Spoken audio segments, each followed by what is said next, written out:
ನಟ ಯಶ್ ತಾಯಿ ವಿರುದ್ಧ ಅಕ್ರಮ ಕಾಂಪೌಂಡ್ ನಿರ್ಮಾಣ ಆರೋಪಕ್ಕೆ ಸಂಬಂಧಪಟ್ಟಂತೆ ಹಾಸನದ ಬಡಾವಣೆ ಪೊಲೀಸ್ ಠಾಣೆಗೆ ಯಶ್ ತಾಯಿ ಪುಷ್ಪ ಅವರು ಭೇಟಿ ಕೊಟ್ಟಿದ್ದಾರೆ. ವಕೀಲರು ಹಾಗೂ ತಮ್ಮ ಪರವಾಗಿ ದೂರು ಕೊಟ್ಟಿದ್ದಂಥ ಸಂಬಂಧಿ ಜೊತೆಯಲ್ಲಿ ಅವರು ಭೇಟಿ ಮಾಡಿದ್ದಾರೆ. ಯಶ್ ತಾಯಿ ಪುಷ್ಪ ಅವರ ಪರವಾಗಿ ದೂರು ಕೊಟ್ಟಿದ್ದು ಸಂಬಂಧಿ ದುರ್ಗಾಪ್ರಸಾದ್ ಅವರು ಕಾಂಪೌಂಡ್ ತೆರವು ಮಾಡಿದ ಬಗ್ಗೆ ಯಶ್ ತಾಯಿ ಪುಷ್ಪ ಆಕ್ರೋಶವನ್ನು ಹೊರಹಾಕಿದ್ರು. ಇದು ನಮ್ಮದೇ ಜಾಗ, ನಾವೇ ಹಾಕೊಂಡಿರ್ತಕ್ಕಂಥ ಕಾಂಪೌಂಡು, ಸುಮ್ಮನೆ ನಾವು ಇಲ್ಲದೆ ಇದ್ದ ಅಂಥ ಸಂದರ್ಭದಲ್ಲಿ ಬಂದು ಈ ಥರ ಕಾಂಪೌಂಡ್ ಕೆಡವಿ ಹಾಕಿದ್ದಾರೆ ಅಂತೇಳಿ ಅವರ ಆಕ್ರೋಶ ಇತ್ತು. ನನ್ನ ಜಾಗದಲ್ಲಿ ನನ್ನ ಪರ್ಮಿಷನ್ ಇಲ್ಲದೆ ಕಾಂಪೌಂಡನ್ನು ಹೇಗೆ ಧ್ವಂಸ ಮಾಡಿದ್ರು ಇವರು? ಪೊಲೀಸರಿಗೆ ಪ್ರಶ್ನೆಗಳ ಮೇಲೆ ಪ್ರಶ್ನೆಯನ್ನು ಕೇಳಿದ್ದಾರೆ ಯಶ್ ತಾಯಿ ಪುಷ್ಪ ಅವರು. ಪುಷ್ಪ ವಿರುದ್ಧವಾಗಿ ಸೈಟ್ ಒತ್ತುವರಿ ಆರೋಪ ಮಾಡಿದ್ದು ದೇವರಾಜ್ ಎನ್ನುವವರು. ದೇವರಾಜ್ ಕೂಡ GPA ಹೋಲ್ಡರ್. ಆ ಜಾಗಕ್ಕೆ ಸಂಬಂಧಪಟ್ಟಂತೆ ಕೋರ್ಟ್ ಆದೇಶದ ಪ್ರಕಾರ ಜನವರಿ 4ನೇ ತಾರೀಕು ಬಂದು ಈ ಕಾಂಪೌಂಡನ್ನು ತೆರವು ಮಾಡಿದ್ವಿ ಅಂತ ಹೇಳಿ ದೇವರಾಜ್ ಅವರು ಹೇಳಿದರು.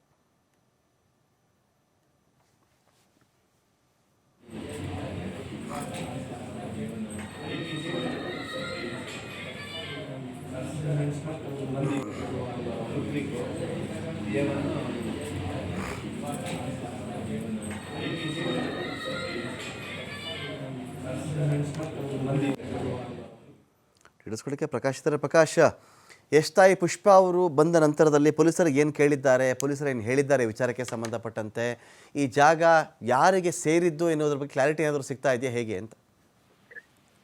ರಮಾಕಾಂತ್, ಜನವರಿ 4ನೇ ತಾರೀಕು ಅಕ್ರಮ ಕಾಂಪೌಂಡ್ ತೆರವು ಹಿನ್ನೆಲೆಗೆ ಏನು GPA ಹೋಲ್ಡರ್ ದೇವರಾಜ್ ರವರು ಅವರ ಕಡೆಯಿಂದ ಅಕ್ರಮ ಹಾಕಿದ್ದಂತಹ ಕಾಂಪೌಂಡ್ ಅನ್ನು ತೆರವು ಮಾಡಲಾಗಿತ್ತು.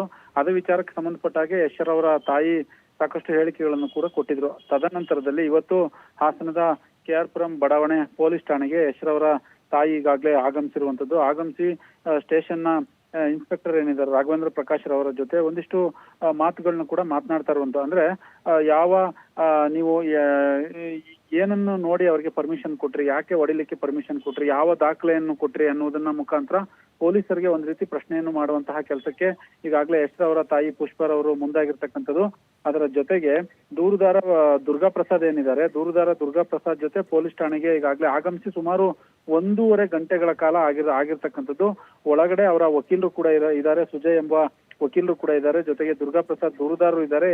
ನಟ ಯಶ್ ತಾಯಿ ಪುಷ್ಪರವರು ಕೂಡ ಕಳೆದ 1.5 ಗಂಟೆಯಿಂದ ಈಗಾಗಲೇ ಪೊಲೀಸರ ಜೊತೆ ಮಾತುಕತೆಯನ್ನು ನಡೆಸ್ತಾ ಇರುವಂತದ್ದು. ಅಂದ್ರೆ ಒಂದು ಮಾಹಿತಿಯ ಪ್ರಕಾರ ನಾಳೆ ಏನು ಅವರು ಅಕ್ರಮ ಕಾಂಪೌಂಡ್ ಅನ್ನು ತೆರವು ಮಾಡಿದ್ರು, ಮತ್ತೆ ಅದೇ ಜಾಗದಲ್ಲಿ ಕಾಂಪೌಂಡ್ ಕಟ್ತಾರೆ ಅನ್ನುವ ಮಾಹಿತಿ ಬೆಳಕಿಗೆ ಈಗ ಸದ್ಯಕ್ಕೆ ಬಂದಿರುವಂತದ್ದು. ಬಟ್ ನಾಳೆ ಏನಾಗುತ್ತೆ ಅನ್ನೋದನ್ನ ಕಾದ್ ನೋಡ್ಬೇಕಾಗತ್ತೆ. ಈಗ ಪೊಲೀಸ್ ಠಾಣೆಯಲ್ಲಿ ಒಂದಿಷ್ಟು ಪೊಲೀಸರು ಮತ್ತೆ ಯಶ್ ತಾಯಿ ಪುಷ್ಪರ ನಡುವೆ ಮಾತುಕತೆಗಳು ಕೂಡ ಈಗಾಗಲೇ ಆರಂಭವಾಗಿರ್ತಕ್ಕಂಥದ್ದು. Ramakant, thank you Prakash.